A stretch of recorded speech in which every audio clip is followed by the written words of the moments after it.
저는 한국에서 태어나 자랐고요. 서울대에서 미학을 전공하고 공부를 하다가 94년도에 필라델피아에 있는 웨스트민스터 신학교에서 공부를 하기 위해서 유학생의 신분으로 미국에 갔습니다. 제가 처음 공부하러 갈 때는 공부 마치고 한국에 돌아와서 제 주변에 있는 예수님을 모르는 사람들을 전도하겠다는, 그래서 교회를 세우겠다는 야무진 계획을 갖고 갔는데, 우리 인생이 그렇듯이 하나님은 다른 계획을 갖고 계셨습니다. 2003년 하나님은 저에게 가난한 사람들의 이웃이 되라고 분명히 불러주셨고, 그래서 지난 2003년부터 지금까지 필라델피아 북부에 있는 노스 센트럴이라고 불리우는 전형적인 흑인 빈민가에 제가 동네 목사로 살고 있습니다. 저희 동네를 좀 보여드리겠습니다. 이 사진에 보면 그 여러분 오른쪽에 있는 벙거진 모자 쓴 아저씨가 저랑 비슷하게 생겼나요? 십몇 년 전에 어느 겨울날 저 옆집 이웃과 같이 찍은 사진입니다. 다음 볼까요? 제가 2003년도에 이사를 했는데 2004년쯤에 필라델피아시 경찰청에서 마약사범 급단속을 했습니다. 그래서 여기 보시면 그날 137명을 체포했다 그러는데 하필 제가 새들어 사는 집 앞에서 찍힌 사진이 신문에 실렸습니다. 여러분 사진 뒤쪽을 보시면 가운데 이렇게 창살이 있는 집이 있는데 제가 그 집에 방 한 칸을 빌려서 2003년부터 2009년까지 살았습니다.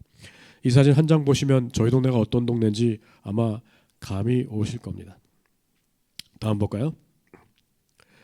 저희 동네를 오시면 이렇게 집들이 빈 채로 버려져 있습니다. 다음. 지금 이 집은 사람이 안 산 지 너무 오래돼서 보시는 것처럼 지붕이 내려앉았고 벌써 십몇 년 전에 시에서 이 집은 철거를 했습니다. 다음.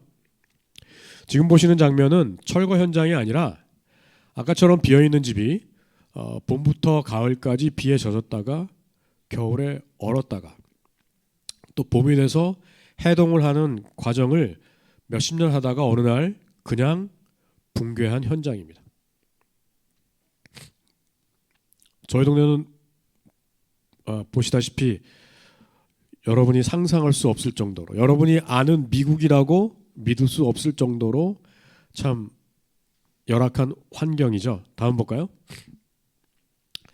저희 동네로 다니다 보면 이렇게 인형들이 쌓여 있는 걸 볼 수 있습니다. 저희 동네 사람들은 이거를 메모리얼, 추모비라고 부릅니다. 사진에 보시면 오른쪽 뒤쪽에 배회하는 청년 3명이 있습니다. 그런데 이 청년들이 지금 할 일이 없어서 배회하는 게 아니고 사실은 근무 중입니다. 전형적인 드럭 딜러들입니다. 제가 사진 찍기 얼마 전에 이 인형이 쌓여 있는 곳 앞에서 마약을 팔던 청년이 총에 맞아 죽었습니다. 여러분들이 보실 때 마약을 파는 이 청년들은 범죄자이겠지만 저희 동네 사람들에게는 누군가의 아들이고 누군가의 손자이고 삼촌, 사촌형 혹은 누군가의 남자친구 또 누군가의 아버지입니다. 동네 사람들에게는 코 흘릴 때부터 봐왔던 동네 청년이죠. 그래서 이런 사고가 나면 유족들이 동네 이웃들에게 방을 돌립니다. 이번 주 수요일 총에 맞아 죽은 우리 아들을 위한 기도회를 7시에 합니다. 그러면 동네 사람들이 와서 촛불을 밝히고 그리고 인형을 놓으면서 한마디씩 죽은 이를 위한 덕담을 합니다. 이렇게 기념비가 조성되면 쓰레기 치우는 사람들이 건드리지 않습니다. 3주 혹은 5주 후에 유족들이 충분히 애도를 표했다고 생각할 때 이거를 치웁니다. 당연히 지금 저희 동네로 오시면 이 사진에 나온 추모비는 더 이상 없습니다. 그런데 최근에 새롭게 조성된 이와 비슷한 추모비들이 여기저기에 있는 것을 볼 수 있습니다. 다음 볼까요? 저희 동네는 필라델피아에서 두 번째로 가난한 동네이면서 또한 사건 사고가 많이 일어난 동네 중에 하나입니다. 2004년부터 2007년까지 필라델피아가 미국 대도시 중 살인사건이 가장 많이 일어난 도시로 꼽힌 적이 있는데 그때쯤에 또 신문사에서 친절하게 저희 동네 지도를 이렇게 그려줬습니다. 지금쯤 이 지도에 나온 검은 점이 뭘 상징하는지 짐작을 하실 수 있죠. 그 몇 달 동안 살인 사건이 일어났던 지점입니다. 제가 그 처음에 봤던 2003년부터 2009년까지 세도를 살던 집은 이 지도의 가운데쯤이고요. 2009년도에 이사를 해서 지금까지 살고 있는 곳은 이 지도 위에 오른쪽쯤에 동심원처럼 까만 점들이 모여 있는 곳에 제가 지금 살고 있습니다. 제가 진실을 말하는지 거짓을 말하는지 다음 영상으로 보여드리겠습니다. Philadelphia police say at least 32 shots were fired in a North Philadelphia double shooting that left a man dead and sent a woman to the hospital. It all happened late last night here in the 2100 block of North Uber Street. Police say the woman was an innocent victim caught walking into her home. Action News reporter Chad Pradelli live at the scene with details of the investigation. Chad? 이 사건은 2014년 10월 마지막 주 월요일 밤 11시쯤 일어났습니다. 저희 동네에서는 뭐 총소리가 자주 들리는데 이날은 분명히 제가 사는 블락에서 난 총소리였고 저는 한 20발 정도를 셌는데 경찰에 의하면 32발이 발사했다고 합니다. 여기 지금 나온 그 희생자인 크리스토퍼 그린이라는 청년은 저희 블락에 사는 청년이었고 그래서 인사는 하고 지내는 사이였습니다. 그런데 그 사건 현장에 사촌형을 방문했던 초등학교 3학년짜리가 있었습니다. 여러분 한번 상상을 해보시기 바랍니다. 사촌형한테 놀러와서 밤 11시에 같이 TV를 보고 있는데 두 명의 괴한이 문을 박차고 들어와서 각각 권총을 한 정씩 꺼내서 옆에 있는 사촌형의 얼굴을 향해서 32발을 발사했다고 생각해 보세요. 그 트라우마가 어쩔지 짐작이 가시죠? 그런데 비극이 거기서 그치지 않습니다. 이 청년의 할머니가 저희 블락 바로 옆 블락에 사셨는데 그 소식을 듣고 실신하셔서 병원 응급실에 가셨다가 일주일 만에 세상을 떠나셨습니다. 아마 여기 있는 여러분들 가운데 그런 일을 겪은 분은 아무도 안 계실 거고 아마 여러분이 아는 분들 가운데도 그런 일을 겪은 분은 안 계실 겁니다. 저희 동네 이웃들에게 이런 일들은 너무나 흔한 일이고 그래서 이런 사건이 있을 때마다 저희 동네 사람들은 함께 자기 일처럼 슬퍼합니다. 2003년 저는 분명히 가난한 사람들의 이웃이 되라는 하나님의 부르심을 받고 이 동네로 이사를 왔습니다. 말로만 듣고 책으로만 접했던 동네에 제가 직접 주민 되어 살면서 그들이 겪는 가난과 범죄 그리고 희망 없는 삶을 경험하면서 제가 도대체 할 수 있는 게 아무것도 없다는 걸 너무나 절실히 깨달았습니다. 아시는지 모르지만 흑인 빈민가는 미국 정부도 포기한 곳입니다. 그래서 기도했습니다. 하나님, 도대체 제가 할 수 있는 게 아무것도 없는 것 같습니다. 도대체 여기서 제가 무엇을 할 수 있습니까? 라고 기도할 때 주님은 오늘 본문의 말씀으로 제게 위로와 도전을 주셨습니다. 오늘 본문 말씀은 오병이어의 기적이라고 여러분이 뭐 너무나 잘 아는 말씀입니다. 전도여행 갔던 제자들이 돌아와서 예수님께 보고를 드렸습니다. 주님, 저희가 주님의 이름으로 귀신도 쫓았고 그리고 병든 자도 고쳤습니다. 이들이 지금 감정이 매우 격앙되어 있지만 주님은 그들이 심신적으로 많이 지쳐있던 걸 알고 계셨습니다. 그래서 이렇게 말씀하시죠. 자, 우리가 배를 타고 호수 저편으로 가서 좀 휴식을 취하자. 그래서 주님과 제자들이 배에 올라타고 호수를 건너가는데 주변 마을에 있던 사람들이 주님을 보고 호수를 이렇게 돌아서 저편에서 기다렸습니다. 배에서 내리는 주님을 맞는 군중들을 보셨을 때 주님은 그들이 마치 목자 없는 양 같음을 인하여 긍휼히 여기셨다고 본문은 기록하고 있습니다. 당시 1세기 팔레스타인은 로마의 식민 치하였습니다. 우리 일제강점기 때 나라를 빼앗긴 우리의 선조들, 그래서 만주로 또 일본으로 뿔뿔이 흩어졌던 그들과 같은 처지였습니다. 그래서 주님은 계획에 없던 일일 부흥회를 시작하셨습니다. 지치고 절망에 빠졌던 사람들이 주님이 말씀해 주시는 하나님 나라의 얘기를 들으며 시간 가는 줄 모르고 귀를 기울였습니다. 그런데 어느덧 해가 서편으로 기울기 시작했습니다. 그래서 제자들이 주님께 나와 이렇게 얘기합니다. 주님, 이것은 빈들이고 이 사람들이 하루 종일 아무것도 먹지 못했습니다.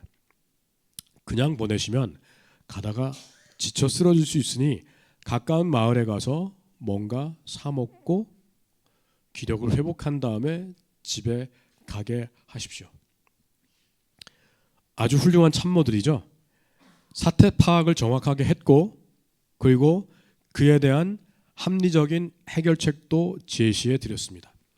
주님이 좋은 리더시라면 한마디만 하시면 됩니다. Yes, 그래. 그런데 주님이 그러지 않으셨죠. 뭐라고 말씀하셨습니까? 너희가 먹을 것을 주어라. 그러자 제자들이 이렇게 대답합니다. 주님, 저희더러 200데나리온어치의 빵을 사다 먹이란 말씀입니까? 이 공손한 것 같지만 사실 이 제자들의 대답에는 가시가 돋쳐 있었습니다. 주님, 본문에 보니까 거기 있는 남자만 5천 명이 됐어요. 학자들에 의하면 거기에 있었을 여자들과 아이들 합치면 이 무리는 적어도 2만 명이나 되는 큰 무리라고 얘기합니다. 주님, 여기 지금 사람이 2만 명이 있는데 이 사람들을 먹이려면 최소한 200데나리온어치의 빵을 사야 됩니다. 당시 한 데나리온은 노동자의 하루 품삯이었습니다. 결코 적지 않은 돈입니다. 근데 주님, 저희한테 그런 돈 없는 거 아시지 않습니까? 이해가 되시죠? 사극을 보면 상간마마가 위에서 헛소리를 하면 앞에 있는 중신들이 뭐라 그러죠? 상간마마 고정하시옵소서. 그 얘기하는 거예요. 예수님 제발.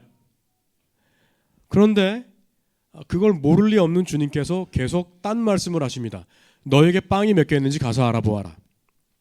요한복음에 보니까 한 아이가 자기가 먹으려고 가져왔던 보리빵 5개와 물고기 2마리를 제자 안드레에게 드렸다고 기록되어 있습니다. 이 빵이 사이즈가 얼마나 되는 빵인지 성경은 말하지 않습니다. 그런데 밀가루 빵이 아니라 보리빵이라고 명시한 걸 보면 이거는 가난한 사람들이 먹는 그저 초라한 음식. 우리로 말하면 찹쌀 인절미가 아니라 개떡 정도에 해당하는 음식이죠. 여러분 한번 이 한 아이가 준 보리빵 5개와 물고기 2마리라는 초라한 음식을 들고 2만 명의 군중을 가로질러 주님께로 향하는 안드레의 머릿속에 어떤 생각이 떠올랐을지 상상을 해보시기 바랍니다. 안드레가 주님께 그 음식을 드리자 주님이 그것을 받아 드시고 말했습니다. 자, 사람들을 때르지 않게 하여라. 그래서 그 사람들이 100명씩 50명씩 둘러앉았습니다.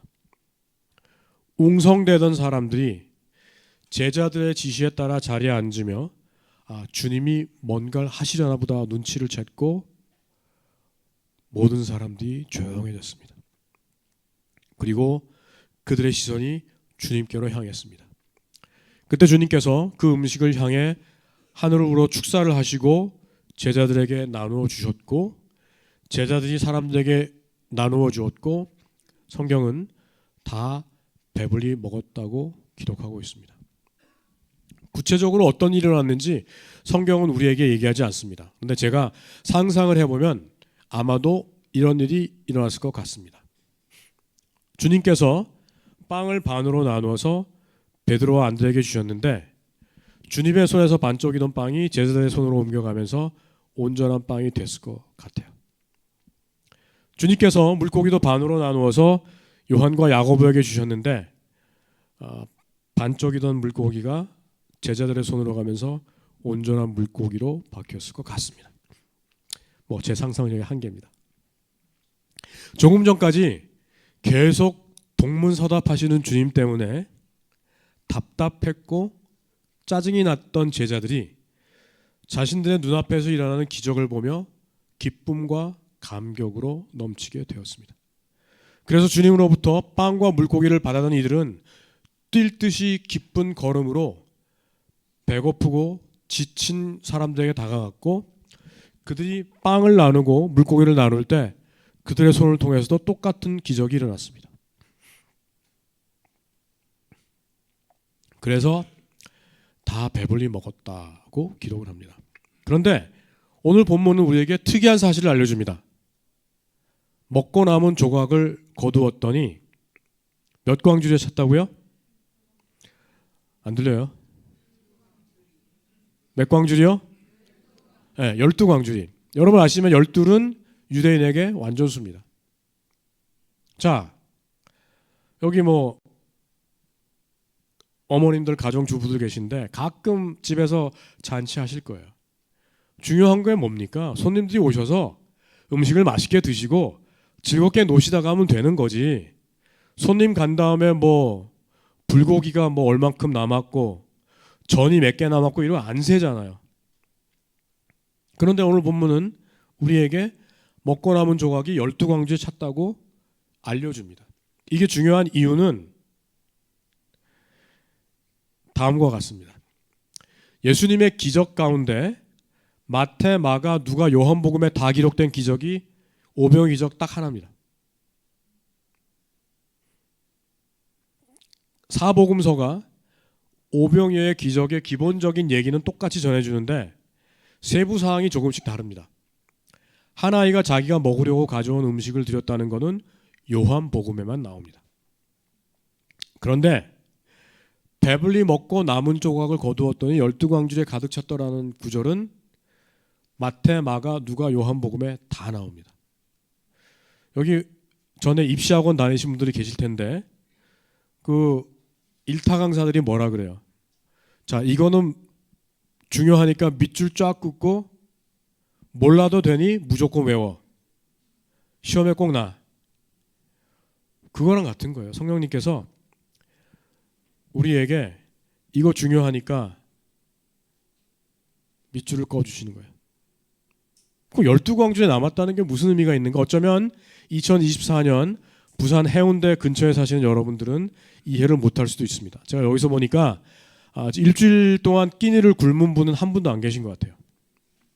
혹시 건강상의 이유로 여름에 수영복을 입은 몸매를 뽐내기 위해서 다이어트하는 분이 계실지 모르지만 굶은 분은 안 계신 것 같아요. 자, 근데 인류가 춘궁기를 벗어난 게 최근의 일입니다. 유럽과 미국도 2차 대전 끝나기 전까지는 춘궁기라는 게 있었고요. 우리나라도 70년대 초반까지는 보릿고개라는 게 있었습니다. 그런데 오늘 본문의 배경은 1세기 팔레스타인 지방, 그것도 갈릴리 지방입니다. 지금 여기 모인 사람들의 대부분은 갈릴리 지역에 사는 가난한 농부이거나 어부였습니다.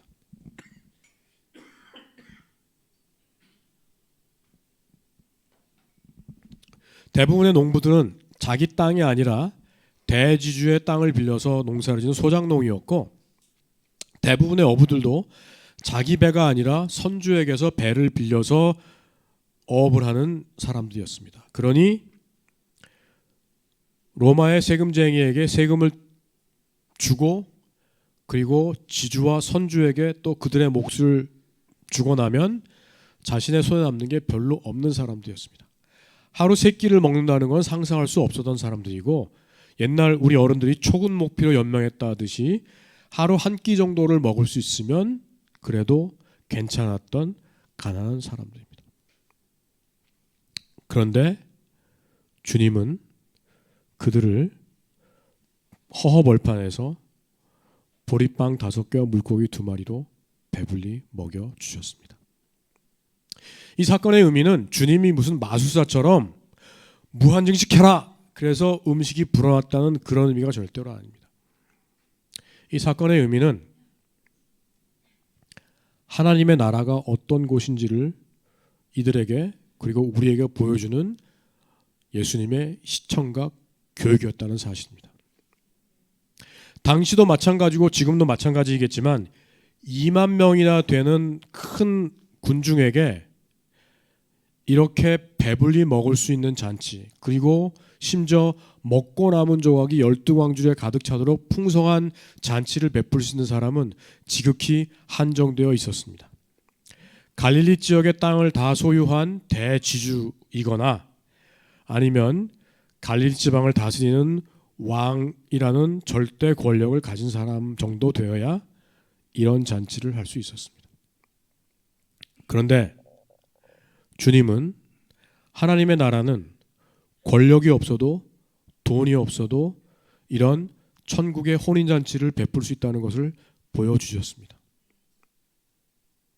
그 기적의 단초가 바로 한 아이가 주님께 드린 보잘것없는 음식. 그러나 주님은 그 보잘것없는 음식만 받으신 것이 아니라 그것을 주님께 바치기 원했던 한 아이의 순전한 헌신의 마음도 받으셨고, 그래서 인류가 기억하는 위대한 기적이 일어났습니다. 주님은 이 말씀을 통해서 제게 도전과 위로를 주셨습니다. 태우야, 네가 먹을 것을 주어라. 주님, 근데 제가 돈도 없고 아무것도 없지 않습니까? 라고 기도했지만 주님은 계속 이 말씀으로 제게 도전을 주셨습니다. 기도하는 가운데 주님이 지혜를 주셨습니다. 잠시 영상을 보겠습니다. 미국 동부에 위치한 필라델피아. 이곳은 미국 최초의 수도이자 상권이 발달한 대도시입니다. 하지만 이렇게 화려한 도심에서 불과 몇 블록만 지나면 전혀 다른 세상이 펼쳐집니다. But for like the most, it's really, it's like picked out to be, one of the dangerous neighborhoods in Philadelphia.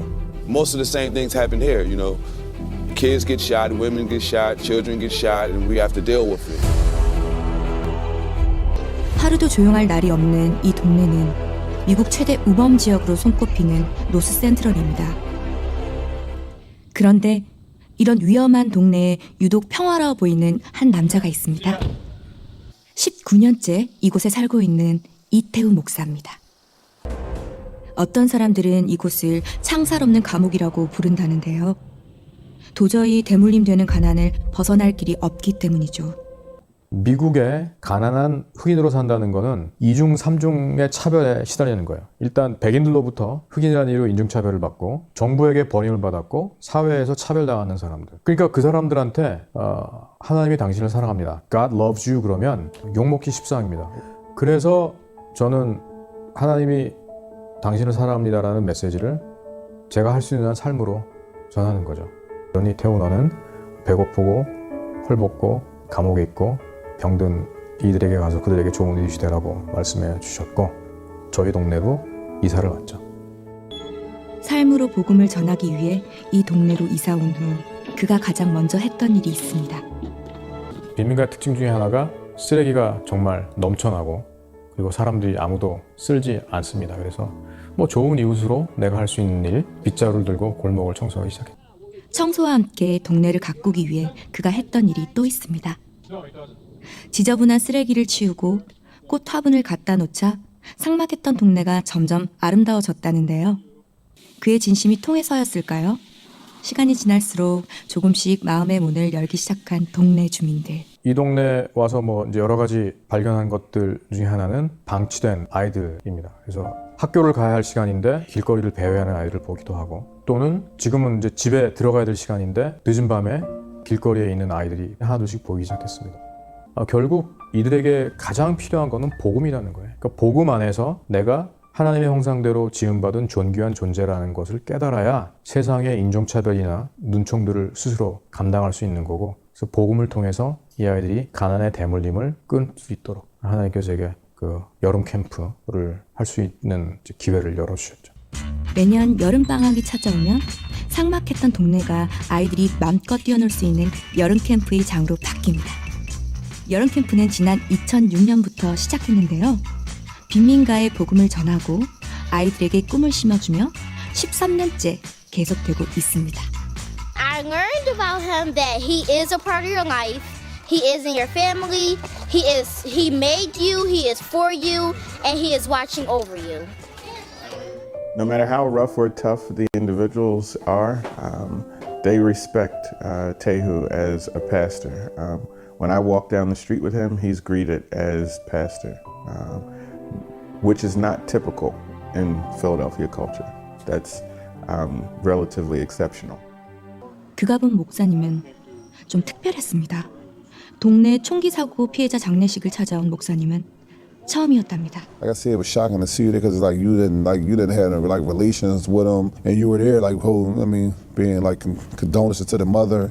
That's love. That's love. That's considered love around here. Started. Like I said, this considered one of the dangerous neighborhoods in Philadelphia right here. And you right here, you see there though.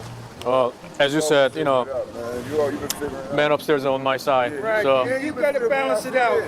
that's you why know. the man upstairs that's why God gonna bless you the way He's gonna bless you, man. Thanks. Like, you don't gotta do none of that. You Right. really be doing Exactly. that. Yeah. You do a lot to them kids. That. 가장 먼저 목사님을 반기는 건 동네 아이들입니다. 옆집 꼬마에게 한국에서 사온 선물을 나누며 사랑을 표현해 봅니다. Right. All right. You might give me another present. You're a special boy. You right? You like it? All right. Give me a hug. Yes. I'm just thankful that I met him because he changed my life a lot. My son got killed and he helped me out so much. I don't care where I'm at, what I'm doing. If you need me, I will be there. I love him to death. Love him to death. And when as a person and as a friend. And I think God has sent him down here for a purpose. 죄인된 우리를 위해 이 땅에 오셔서 친구가 되어주신 예수님처럼 소외되고 가난한 자들의 좋은 이웃이자 친구가 되어준 이태훈 목사. 지금 우리도 이들처럼 누군가에게 변함없이 좋은 이웃이 되길 바랍니다.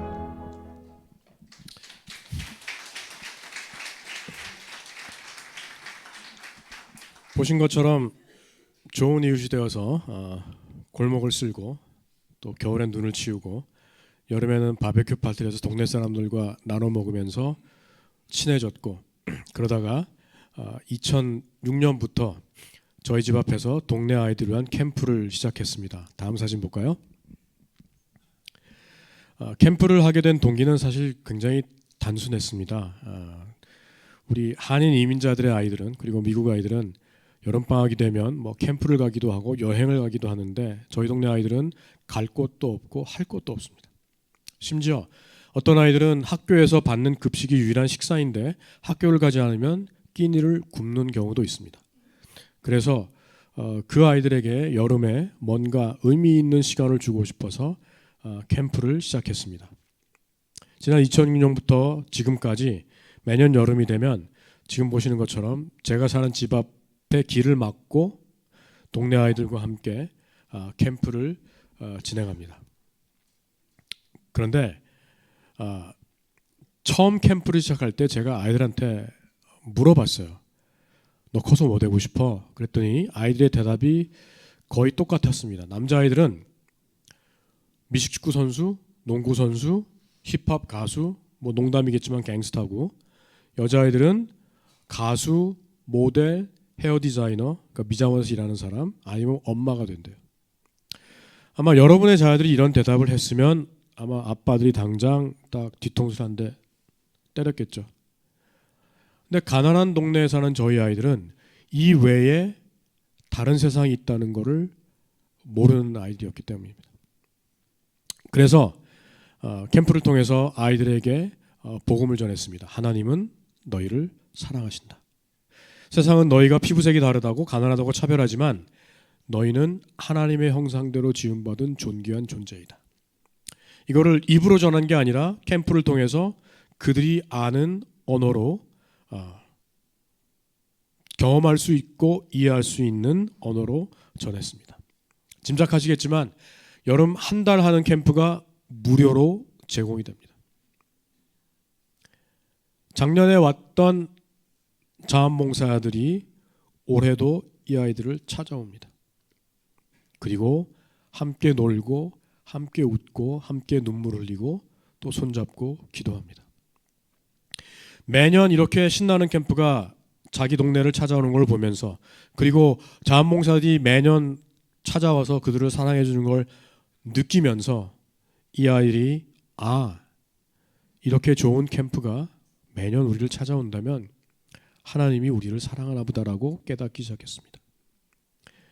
아이들의 자존감이 회복되면서 아이들이 꿈을 꾸기 시작했습니다.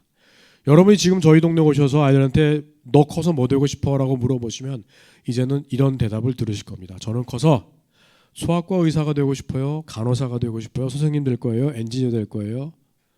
등등. 이전에는 대학은 백인들이나 동양인들만 가는 거라고 생각했는데 이미 우리 캠프에서 자란 아이들이 대학을 가기 시작하면서 아이들이 꿈을 꾸기 시작했습니다. 나도 대학에 가야겠다고. 제가 이제 돌아가면 올해는 저희 캠프를 통해 자란 아이들 중에 5명이 대학에 진학을 합니다. 꿈꿀 수 없던 꿈을 아이들이 시작했고 이제 그 꿈이 현실로 이루어지기 시작했습니다. 지난 20년 동안 하나님은 너무나 많은 일들을 이루어 주셨습니다.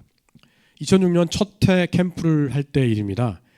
지금 여기 보시는 그 저희 골목에서 앞으로 저쪽으로 가서 왼쪽으로 이제 가시면 거기에 구멍가게가 있어요. 근데 그 구멍가게 앞에 항상 그 드럭 딜러들이 10몇 명 정도가 이제 진을 치고 있습니다. 그런데 둘째 주가 됐는데 거기 두목되는 친구가 저를 찾아왔어요. 그래서 인사를 해서 제가 인사를 받아서 하이. 그리고 약간 긴장을 했습니다. 여러분 그 조폭 영화 보면 조폭들이 시비 걸 때 그냥 가서 뭐 인사하고 이러잖아요. 그래서 얘가 무슨 시비를 걸려고 왔나 그랬더니 씩 웃으면서 고맙다고 인사를 해요. 그래서 제가 긴장을 약간 풀고 뭐가 고맙냐 그랬더니 캠프에 있는 꼬마 둘을 가리키면서 자기 조카들인데 캠프를 너무 좋아한다고 그러면서 목사님 혹시 필요한 거 있으시면 말씀하세요. 그래서 뭐 괜찮다 그랬더니 한 번 더 목사님 제가 진짜로 드리는 말씀인데 혹시 필요한 게 있으시면 뭐든지 말씀하세요. 그래서 제가 시험에 들게 하지 마시고 기도를 하고 괜찮다고 보냈습니다. 그 다음 주가 됐는데 날씨가 굉장히 더웠어요. 막 30도가 넘었고 후덥지근한 날씨가 계속됐는데 어느 날 이 친구가 큰 그 비닐백 2개를 들고 오더니 제 앞에 놓고 목사님 여기요 그러는 거예요. 이게 뭔데 그랬더니 날씨가 더워서 자원봉사들 아이들이 고생하는 것 같아서 그 간식으로 드시라고 그 빙과류 옛날에 아이차라는 그 과일 주스 얼은 그 간식이 있었잖아요. 그걸 100개를 샀대요. 제가 감동을 받으면서 또한 제가 이 돈이 어디서 나온 돈인지 알지 않습니까? 마약을 판 범죄 행위로 취득한 부당한 이득으로 구매한 물건을 받아도 되나 잠시 고민을 하고 30초 후에 땡큐 그러고 받아서 이제 아이들한테는 어디서 왔는지 출처를 밝히지 않고 나눠줬어요. 그래서 하여튼 뭐 잘 먹고 캠프를 잘 마쳤습니다. 그런데 연말쯤 됐는데 이 친구 안 보이는 거예요. 그래서 가가지고 다른 애들한테 야, 걔 요새 안 보이냐 그랬더니 목사님 못 들으셨어요? 그래서 뭘? 그랬더니 걔 감옥 갔잖아요. 그러더라고요. 이거 드럭 딜러라는 직업이 하이 리스크 직업입니다. 그렇죠? 위험도가 나는 직업. 그래서 감옥 갔어요. 못 웃으시네. 그래서 이제 거기 두목 자리를 폴이라는 다른 친구가 이제 꿰찼습니다. 근데 폴은 제가 전부터 이제 인사는 하고 지낸 사이였어요. 그 다음에 여름이 됐어요. 캠프 하기 일주일 전에 폴이 저를 찾아왔습니다. 목사님, 다음 주부터 캠프 하신다면서요? 그래. 목사님 걱정하지 마세요. 그래서 뭘? 그랬더니 제가 애들한테 얘기 다 했습니다. 그래서 뭔 얘기를 했는데 그랬더니 이런 얘기를 했대요. 애들 모아놓고 야 다음 주부터 여기서 캠프하니까 니들 근처 얼씬거리지 말고 혹시 이상한 놈이 와서 얼쩡거리면 너희들이 조용히 처리해. 그러니까 제가 너무 고마웠어요. 왜냐하면 짐작하시겠지만 저희 동네는 경찰서장이 한마디 하는 것보다 폴이 한마디 하는 게 훨씬 더 약발이 있습니다. 그래서 제가 땡큐 정말 고맙다 했더니 뭘요? 그랬더니 목사님 근데 부탁이 하나 있어요. 그래서 뭔데? 그랬더니 자기 아들 폴 주니어 우리는 폴 2세가 있어요. 초등학교 3학년짜리인데 걔를 캠프에 등록시켜도 되겠냐고 해서 등록시키라고. 그래서 등록을 했어요. 저희 캠프가 10시에 시작하는데 아침 10시가 되면 폴의 여자친구, 폴 2세의 엄마, 이 관계가 이해가 되시죠? 가 하얀색 벤츠로 딱 폴 2세를 데려와서 내려주고, 캠프가 3시에 끝나는데 3시가 되면 또 흰색 벤츠를 딱 끌고 와서 폴 2세를 데리고 집에 갔어요. 자, 그해 여름 캠프를 하는 동안 사건 사고가 있었겠습니까? 없었겠습니까? 왠지 있었을 것 같다. 손 들어보세요. 에이, 없었겠지. 손 들어보세요. 2부에도 이 회색 분자들이 많으시네. 손을 안 드는 이 사건 사고가 없었습니다. 물론 하나님께서 지켜주셔서 사건 사고가 없었지만 때로 필요하시면 하나님은 드럭 딜러의 두목도 캠프에 기도로 쓰시더라. 한 번은 캠프를 진행하고 있는데 한 여자분이 저를 찾아왔어요. 목사님, 네, 이 캠프를 진행하신다면서요? 네, 그랬더니 목사님 감사합니다. 그래서 무슨 일이신가요? 그랬더니 자기 딸이 캠프에 있는데 너무 좋아한다 그래서 아, 그러시군요. 그랬어요. 왜냐하면 이제 가끔 그렇게 와서 인사하는 분들이 있어서 저도 그런가 보다 생각을 했어요. 그랬더니 약간 머뭇거리더니 목사님 안 바쁘시면 제가 좀 드릴 말씀이 있어요. 그래서 아, 그러세요? 그래서 앉았어요. 그의 캠프를 하기 몇 주 전에 이 여자분이 자기 남자친구 그리고 자기 딸의 아빠 되는 사람하고 자동차에 있었는데 누가 와서 운전석에 있는 자기 남자친구를 총으로 쏴 죽였어요. 자동차라는 밀폐된 공간에서 옆에 있는 사람이 총에 맞아 죽었다고 생각해 보세요. 너무 끔찍하잖아요. 그래서 이 자매는 도대체 장례식을 어떻게 치렀는지도 기억이 안 날 정도로 경황이 없이 장례식을 치렀어요. 그런데 장례식을 치르고 났는데도 그 사고 현장이 계속 떠오른 거예요. 자다가 비명을 지르고 깨어나 보면 침대는 식은땀으로 흥건히 젖어 있고, 심지어 깨 있을 때도 그 사고 현장이 계속 눈앞에 어른거려서 자기가 제정신으로 살아갈 수가 없었대요. 그래서 이거를 잊기 위해서 자기가 고안한 방법이 술과 마약으로 자기를 취하게 만들고, 그래 정신 잃고 쓰러지면 그때는 그 괴로운 기억으로부터 벗어날 수 있잖아요. 그래서 취한 채 지내게 됐습니다. 그런데 어느 날 옆집 아주머니가 누구 엄마 캠프가 있다는데 그 딸 등록시키세요 그런 거예요. 그래서 이분이 나는 힘들어서 못 가니까 대신 등록을 좀 시켜주세요. 그래서 이분의 딸이 저희 캠프에 등록을 했어요. 저야 당연히 그런 사실을 알 길이 없었겠죠. 저희 캠프에 등록한 이 7살짜리 딸이 캠프에 와서 찬양도 배우고 또 성경 공부도 하고 선생님들하고 또 기도하는 법도 배운 거예요.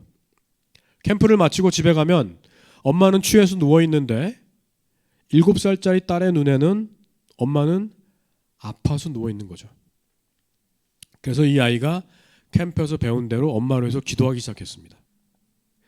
어머니가 이제 취해서 정신이 오락가락 하는데 뭐 딸이 기도하는 것 같기도 하고 뭐 이제 그런 날이 계속 되다가 어느 날 비교적 이제 정신이 좀 들었지만 힘들어서 누워 있는데 그날도 딸이 와서 엄마를 보고 아, 엄마 아직도 아프면 어떡해? 그리고 엄마 손을 붙잡고 기도를 했어요. 예수님, 우리 엄마 아픈데 빨리 낫게 해주세요. 엄마랑 같이 놀게 해주세요. 엄마 사랑해. 아멘. 기도를 했는데 그 기도가 이 자매의 영혼에 와서 꽂혔어요. 정신이 벌쩍 들더래요. 내가 미쳤지. 지금 내가 아빠를 잃은 딸을 위해 기도해도 모자랄 판국에 나는 정신줄을 놓고 이렇게 취해 있고 7살짜리 딸이 나를 위해서 기도해? 자리를 박차고 일어났대요. 그리고 집에 있던 술과 마약을 다 쓰레기통에 버렸답니다. 그리고 생각을 해보니 자기도 한때 세상과 버타기 이전에 교회를 다녔어요. 그래서 그 주일날 정말 오랜만에 동네 교회를 찾아갔답니다. 문을 열고 들어가서는 순간부터 눈물이 앞을 가렸고 자기는 어떻게 예배를 드렸는지도 기억이 나지 않는데요. 그런데 흑인 교회 전통 중에 하나가 얼터콜이라는 게 있습니다. 설교가 끝나면 목사님이 얼터콜을 해요. 오늘 말씀을 듣고 예수님을 구주로 영접하기 원하시는 분은 앞으로 나오십시오. 오늘 말씀을 듣고 당신의 삶을 주님께 바치고자 서원하는 분 앞으로 나오십시오 할 때 이 자매가 앞으로 나갔대요. 그리고 기도했답니다. 주님, 저 정말 잘못했습니다. 제가 너무 철이 없었습니다. 이 하나님 주신 이 선물 저 혼자 키우기 힘드니 하나님 도와주세요. 제가 예쁘게 잘 키우겠습니다. 라고 기도했다고. 그리고 고맙다고 저한테 인사를 하는 거예요. 여러분, 누가 고맙습니까? 제가 고맙죠. 이분이 저한테 와서 얘기를 안 해줬으면 저는 이런 기적이 일어나는 걸 알 길이 없었기 때문이죠. 다음 사진 볼까요? 지금 여기 보는 이 남자 사내 아이들 정말 씩씩하고 유쾌해 보이지만 이 아이들 하나하나의 속사정을 들어보면 상상할 수 없는 역경 가운데 자라는 아이들입니다. 어떤 아이는 태어나기 전에 아빠가 이미 감옥에 가서 아버지가 누군지도 모르고 자란 아이들도 있고, 어떤 아이는 엄마 아빠가 다 감옥에 간 아이들도 있고, 심지어 어떤 아이는 일가 친척이 아무도 없어서 그냥 낯선 가정에 입양 들어간 아이들도 있습니다.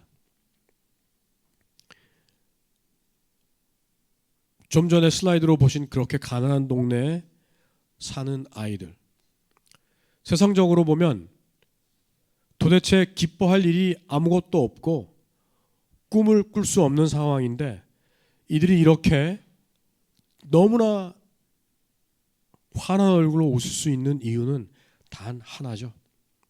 그들이 복음을 통해서 예수님을 만났고 그들이 차별과 멸시와 무시를 이겨낼 수 있는 복음의 힘을 경험했기 때문입니다.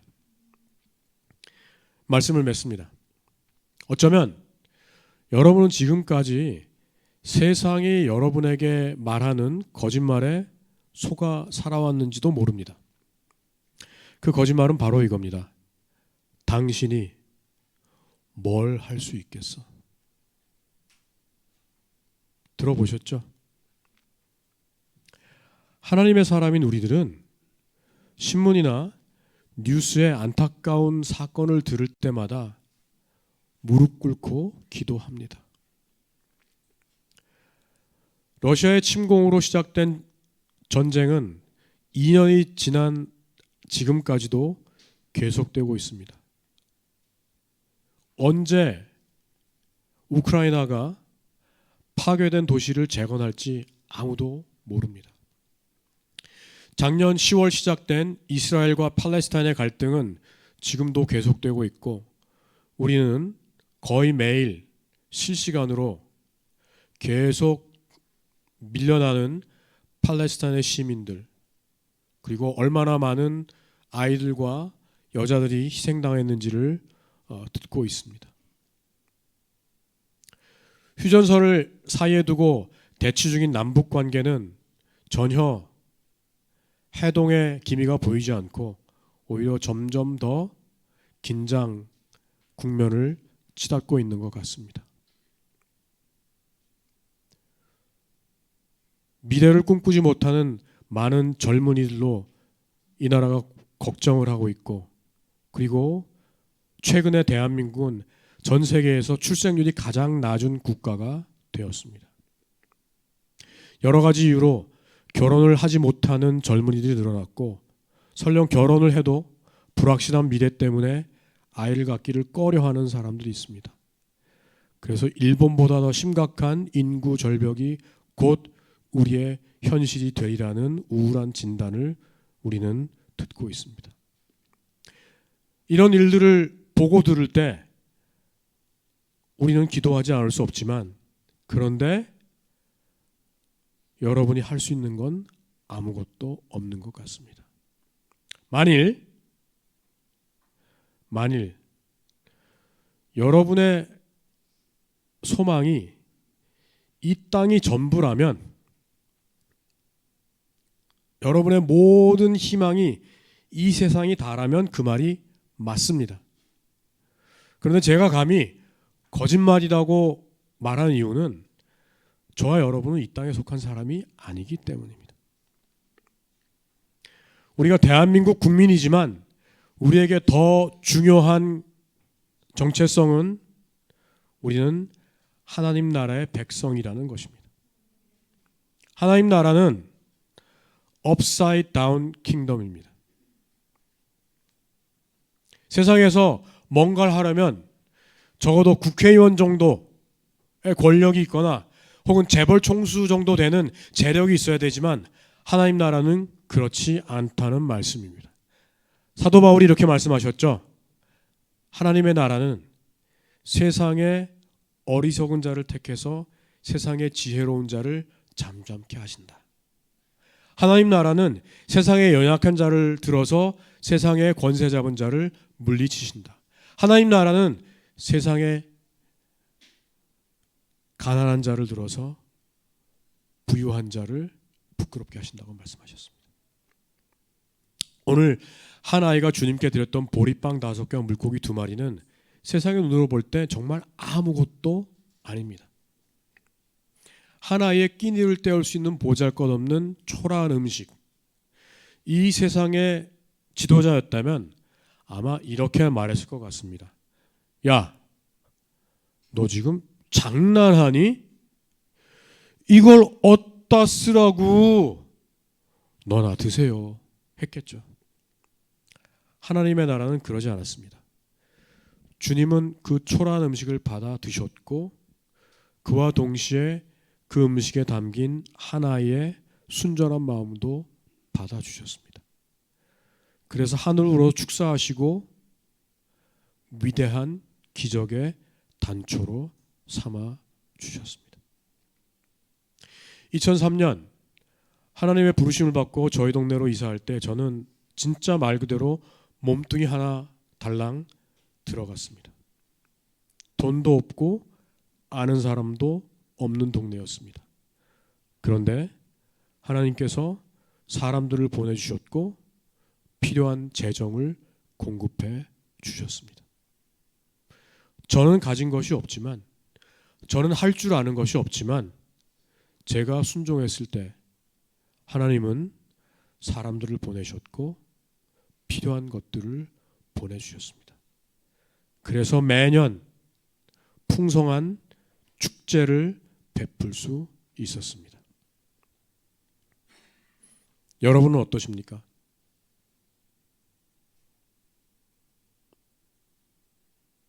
아직도 가진 것 없다고, 할 줄 아는 게 없다고 스스로 숨을 쉬렵니까?